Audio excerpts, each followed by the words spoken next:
बिस्मिल्लाहिर्रहमानिर्रहीम। ये लोग मुसलमानों को कत्ल करेंगे और बुत परस्तों को छोड़ देंगे, एक मुनाफिक कौम की निशानी।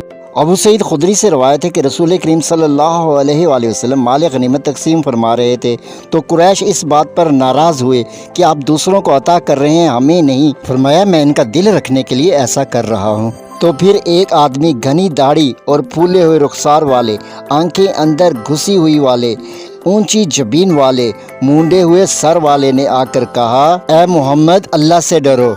तो फरमाया अगर मैं अल्लाह की नाफरमानी करूं तो कौन है जो अल्लाह की फरमाबरदारी करे।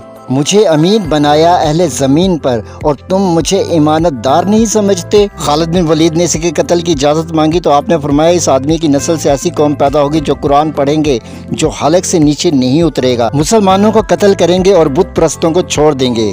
सही मुस्लिम हदीस नंबर 2444।